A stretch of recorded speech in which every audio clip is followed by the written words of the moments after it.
Hello there, Gamerinos and Gamerinas. Welcome to UnicornStorm. This is Rady, and today I'm gonna take a little look at MIO, Memories in Orbit, or maybe MIO. This here is another Metroidvania style game, but the new kind that also adopted a lot of Souls elements, which are a perfect fit for the genre. The Souls series is just a handful of mechanics shy of being fully fledged Metroid-likes. Though I guess when it comes to just taking the name from the most popular or prominent game in the same genre or niche, games like this should be more so referred to as Hollow-likes.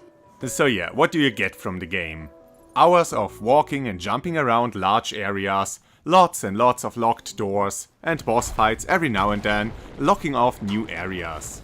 Also an amazing presentation and superb atmosphere, and a gameplay that, once it gets going, goes hard. But what do I mean with once it gets going? Well, it starts off really slow, like really slow. It's common practice for Metroid-likes to build up your arsenal and moveset over time, you know, to sprinkle roadblocks in all the time that you need the right ability to overcome and give you more and more options to deal with all the enemies. Well, in this game here, calling your starting loadout basic is more than generous. You can attack and jump. And combat feels rather rigid and monotonous. The well-animated and telegraphed enemy attacks help even at this early point in the game, though, to give you an easier time getting past enemies even with your bare-bones moveset. I think it's a gutsy move to give you such a tiny moveset at the beginning. I'm sure the game lost a few players just because of that, because early combat doesn't feel particularly rewarding.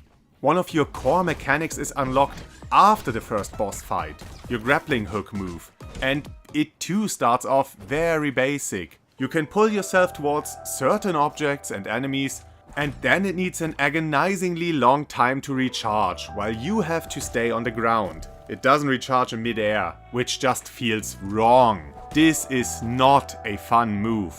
That is, until you get to upgrade it a few bosses later, when it recharges by you hitting stuff in mid-air.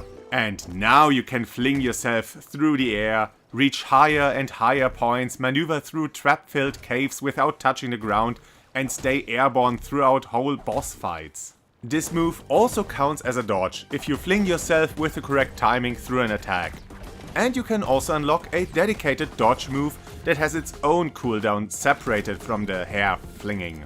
You also find a lot of hidden upgrades like additional health, RAM extensions and microchips with new abilities and bonuses that you can plug into your motherboard, I guess. Kinda like in Nier Automata.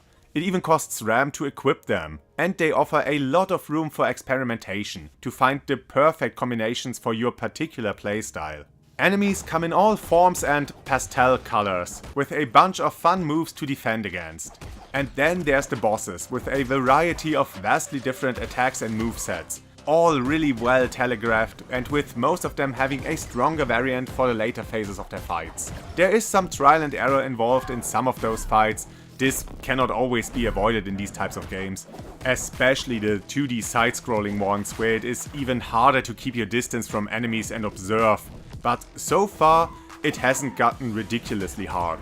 You do lose your collected upgrade resource, which of course is also your currency, whenever you die, and sadly, this game doesn't let you just pick it up again. But you can transform it all into crystals at dedicated experience transformation machines. And those aren't lost on death. So keep an eye out for those and use them frequently.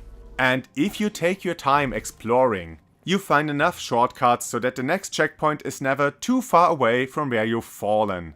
And with a bit of perseverance, you will get through any boss fight. After getting the upgraded grappling hook move, you have enough options to get out of the way of enemy attacks. Doesn't mean I didn't die quite a bit, but victory was never too far away. Though I don't really understand why I'm fighting all those guys. Are they corrupted? Am I corrupted? Are there different robot factions at war with one another? Yeah, this game follows in the footsteps of certain games and leaves its story, or storytelling, rather vague. It only tells us bits and pieces. Not because there isn't much to say about this place, this world and its inhabitants. I mean, Metroid never told you all that much about its locations. The Prime games more so than the others, but the story or history surrounding your surroundings has always been rather straightforward. This is the place where Metroids come from. This world was destroyed by a meteor, or whatever was on it. This is the base of the evil space pirates. There was not that much for the game to hide from you, so you never felt like you missed context, even when you haven't yet discovered all the pieces of lore. Then there were games where the worlds had been built to be just intriguing, without any explanation. There were no or hardly any lore pieces to find. All you had were your own guesses and interpretation. But for a while now we have been getting a lot of these games with vast amounts of history and world building, a million little details, fully thought through backstories, but the game only tells you a tiny percentage of it, in little nibbles across the whole playthrough, if you even find all of it. Yeah, this game does this as well. It's not as cryptic as many of its brethren, but it also has its fair share of confusion. Connoisseurs might call it mystery. It's fun and doesn't really distract from the exploring and boss killing, and your goal is rather straightforward once you unveil it. Wake up certain entities to repair the, I guess, administrator of this world to keep it from falling completely to ruins. Yeah, we don't really know what all of them actually do and who built all of this and what it represents, but hey, world is going kaput and we need to fix the thing keeping it afloat. That's easy enough to understand. And while we roam the lands of this game world for the next few hours, we get to marvel at this beautiful art style, this pencil-drawn storybook style that is so amazingly detailed. There's so much going on in the background, in the foreground, hiding little secrets or just keeping it visually stimulating. The pastel colors give it both a serene charm, but also underscore the desolation of this world. Same with the music. It's often understated, quiet in the background. Sometimes we get a bit of a choir, but even then, or especially then, it holds back, with a bit of singing every now and then. It ramps up the most during special combat encounters, and even then, for the most part, the music isn't especially dramatic or exhilarating, but more like laid-back tunes, just marginally more energetic than those lo-fi or city pop playlists. The whole presentation of this decaying world is rather upbeat, which isn't all that unbefitting for the game. Because even with a lot of the destruction and corruption, there's still a lot going on, a lot of NPCs still doing their thing, standing around and chatting. It's not a dead world. Something did happen, and something was lost, but life does go on in one way or another, at least for now. Things are turning for the worse.